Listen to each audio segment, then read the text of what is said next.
अस्सलाम वालेकुम। आज की इस वीडियो में हम पायोडीन सॉल्यूशन और पायोडीन स्क्रब का पोस्टमार्टम करेंगे कि पायोडीन सॉल्यूशन और पायोडीन स्क्रब में क्या फ़र्क है, दोनों की फार्मूलेशन यानी कि ये दोनों कैसे बनते हैं, दोनों कैसे डिफरेंट हैं एक दूसरे से, फिर इनकी कंसिस्टेंसी, इनका मेन यूज़, इनकी एप्लीकेशन, फिर रेजिडुअल इफेक्ट और ख़ास तौर पर एक अहम इंपॉर्टेंट पॉइंट कि अगर पायोडीन नहीं थी तो पायोडीन सॉल्यूशन या पायोडीन स्क्रब से पहले क्या चीज़ इस्तेमाल की जाती थी और आज के दौर में पायोडीन सर्जिकल फील्ड में क्यों इतनी इंपॉर्टेंट है। This is doctor Irfan from Medi Health Enterprises. तो इस चैनल पे आपको सिर्फ मेडिकल और हेल्थ से रिलेटेड ही वीडियोस मिलेंगी। तो वीडियो स्टार्ट करते हैं पायोडीन सॉल्यूशन के इंट्रोडक्शन से। पहले हम पायोडीन सॉल्यूशन के बारे में बात करेंगे, इसके बाद फिर हम पायोडीन स्क्रब के बारे में बात करेंगे। अगर हम पायोडीन सॉल्यूशन के बारे में बात करें तो अगर जब भी ये बोतल उठा लें, आपने एक चीज़ अक्सर नोट की होगी कि पायोडीन की बोतल पे पायोडीन 10% लिखा होता है। इस 10% का क्या मकसद होता है? अक्सर स्टूडेंट्स, अक्सर कोलीग्स मुझसे पूछते भी हैं कि इस 10% का क्या मकसद है। तो ये बात मैं बहुत आसान अल्फाज में समझाने की अगर आपको कोशिश करूं तो पायोडीन अगर आप 100 ml में बनाने की कोशिश करते हैं तो अगर आप 10 ग्राम इसमें जो एक्टिव इंग्रेडिएंट है इसका पायोडीन आयोडीन, ठीक है, अगर वो डालते हैं आप इसमें 10 ग्राम और 90 ml जो है अगर आप डिस्टिल वाटर डालते हैं तो ये आपकी प्रिपेयर हो जाएगी, फार्मूलेशन इसकी रेडी हो जाएगी। तो ये पायोडीन 10% कहलाएगी, यानी कि 10% कंसनट्रेटेड है ये। तो इसकी फार्मूलेशन जो है वो एक्वस होती है, यानी कि पानी में ये बनती है, जिसको हम aqueous solution of Pyodine iodine कहते हैं। अगर हम इसकी कंसिस्टेंसी की बात करें तो ये वेरी थिन होती है, यानी कि बिल्कुल पानी की तरह होती है, वाटरी लिक्विड होता है। अगर हम इसकी मेन यूज़ के बारे में बात करें तो पायोडीन सोल्यूशन का इस्तेमाल जो है वुंड क्लीनिंग के लिए, इरिगेशन, टॉपिकल एंटीसेप्टिक के लिए इसका इस्तेमाल किया जाता है। अब वुंड क्लीनिंग में ज़ख़म किसी भी वजह से अगर बन जाता है, चाहे वो माइनर सर्जरी कराई हो, मेजर सर्जरी हो, या इसके अलावा बाइक से गिर गए हों, चोट लग गई हो, या कोई भी चीज़ जो है किसी भी वजह से जो है चोट लग गई हो, तो उस ज़ख़म की सफाई के लिए, उस ज़ख़म को जरासीमों से बचाने के लिए, उसमें पीप पड़ने से बचाने के लिए, वुंड क्लीनिंग के लिए फिर पायोडीन सॉल्यूशन का इस्तेमाल किया जाता है। अब इरिगेशन की हमने एक वर्ड इरिगेशन भी यूज़ किया कि इरिगेशन क्या है। अब बैरूनी स्किन जो है, एक्सटर्नल स्किन, वहाँ पे तो आप अपने हाथ से भी जो है इजीली आप अप्लाई कर सकते हैं पायोडीन और वहाँ पे जरासीम मर जाएंगे। लेकिन जो इंटरनल साइड है, आप वहाँ पे कैसे पहुँचेंगे? जिस तरह अगर मैं एक आम मिसाल दूँ तो अक्सर पेशेंट्स जिनको हम फोलिज डालते हैं तो एक वक्त ऐसा आता है कि कुछ अरसे के बाद पेशेंट में यूटीआई होना शुरू हो जाता है, यूरिनरी ट्रैक्ट इन्फेक्शन होता है। तो वो बार बार होता है। उसकी सबसे बड़ी वजह यह है कि वो इंटरनल साइड यानी कि मसाने के अंदर जो मसाने की जो दीवारें होती हैं, लेयर्स होती हैं अंदर ब्लैडर की, उसमें जाके जो जरासीम हैं वो सरायत कर जाते हैं, अपनी जगह कॉलोनीज़ बना लेते हैं और वहाँ से बार बार जो है इन्फेक्शन फैल रहा होता है।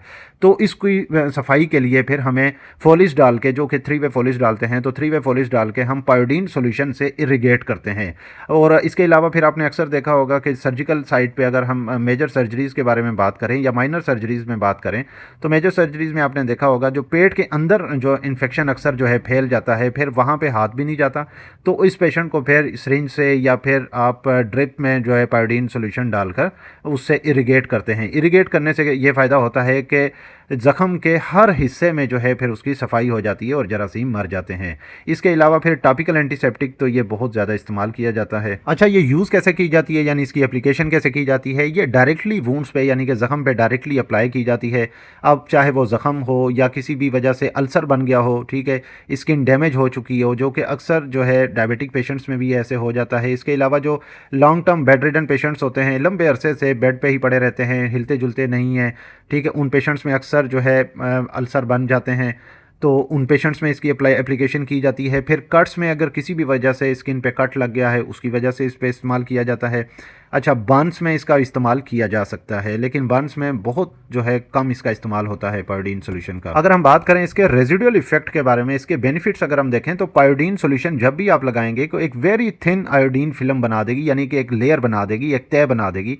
इस तय का एक ये फ़ायदा होगा कि ये prolong anti microbial action provide करती है, यानी एक बार ये स्किन पे यानी कि ज़ख़म पे लगाने के बाद जब ये सूख जाती है तो ये एक तय बना लेती है, जिससे जरासीम जो है ज़ख़म के अंदर नहीं जा सकते, क्योंकि उसको प्रोटेक्शन मिल जाती है, एक ऊपर जो है कवर बना लेती है, तो जरासीम अंदर सरायत नहीं कर सकते और अपना हमला जो है कामयाब नहीं बना पाते। अगर हम बात करें पायोडीन स्क्रब की स्ट्रेंथ के बारे में तो पायोडीन स्क्रब की जो स्ट्रेंथ होती है वो 7.5% या 7.5 ग्राम कहते हैं। इसकी भी फार्मूलेशन उसी तरीके से होती है, लेकिन जिस तरह मतलब कि वो पायोडीन सोल्यूशन होती है, लेकिन इसमें जो है पायोडीन आयोडीन के साथ साथ डिटर्जेंट या सोप बेस पे ये बनाया जाता है, जो कि थोड़ा सा फोमी सा झाग सी पैदा करता है।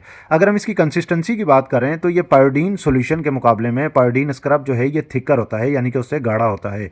और जब भी इसकी एप्लीकेशन करेंगे यानी कि आप स्किन पे लगाएंगे तो ये फोमी फोमी सा यानी कि एक झाग सी प्रोवाइड करेगा। अगर हम इसका मेन यूज़ देखें तो जितने भी सर्जिकल प्रोसीजर्स होते हैं, सर्जिकल प्रोसीजर्स से पहले स्किन प्रिपरेशन की जाती है, यानी कि अगर टांग का ऑपरेशन करना है तो सबसे पहले टांग को पायोडीन स्क्रब एप्लीकेशन की जाती है। उसकी सबसे बड़ी वजह यह होती है कि इंसानी आँख जो है जरासीमों को नहीं देख पाती, तो वहाँ से जर्म्स जो हैं उसको किल करने के लिए, क्योंकि अगर वहाँ पे कट लगा देते हैं तो स्किन पे आयल लगा हो सकता है, मिट्टी हो सकती है, इसके अलावा फिर जरासीम भी हो सकते हैं। जब कट लगाते हैं तो वो वूंड के अंदर चले जाते हैं, ज़ख़म में चले जाते हैं, फिर वो ज़ख़म लॉन्ग टर्म के लिए ख़राब ही रहता है, ज़ख़म ठीक नहीं होता। इसी वजह से हर ऑपरेशन से पहले, सर्जरी से पहले पायोडीन स्क्रब का इस्तेमाल किया जाता है, और ये वहाँ किया जाता है जिस जगह पे ऑपरेशन करना हो, चाहे वो पेट का ऑपरेशन हो, ठीक है, पित्ते का ऑपरेशन हो, गुर्दों का ऑपरेशन हो, तो उस साइट को जितना भी वो एरिया यूज़ होगा ऑपरेशन के सर्जरी के दौरान, उस एरिया को स्किन प्रिपेयर की जाएगी और स्किन प्रिपरेशन में फिर पायोडीन स्क्रब एप्लीकेशन की जाती है। इसके अलावा फिर हैंड वॉशिंग में भी इसका इस्तेमाल किया जाता है। इन शॉर्ट अगर हम बात कर रहे हैं तो पायोडीन स्क्रब का सबसे ज़्यादा इस्तेमाल जो है वो सर्जिकल हैंड या स्किन प्रिपरेशन में ही इसका इस्तेमाल किया जाता है, जो कि प्री ऑपरेटिव यानी सर्जरी से पहले भी इसका इस्तेमाल होता है और सर्जरी के बाद भी इसका इस्तेमाल होता है। अगर आप पायोडीन की हिस्ट्री जानना चाहते हैं तो इस वीडियो का लिंक मैंने डिस्क्रिप्शन में भी डाल दिया है, और इस लिंक पे भी आप क्लिक करके ये वीडियो देख सकते हैं। ये वीडियो आपको कैसी लगी कमेंट करके लाजमी बताइएगा। इस वीडियो को लाइक कर दीजिएगा, और अगर आप मजीद ऐसी हेल्थ से रिलेटेड मेडिकल इन्फॉर्मेटिव वीडियोस देखना चाहते हैं तो मेरे इस यूट्यूब चैनल मेडी हेल्थ एंटरप्राइजेस को सब्सक्राइब कर लें, और साथ ही बेल आइकन का बटन भी ऑन कर लें ताकि हर नए आने वाली वीडियो का नोटिफिकेशन आपको मिल सके। तो मिलते हैं नेक्स्ट वीडियो में, तब तक के लिए अल्लाह हाफिज़।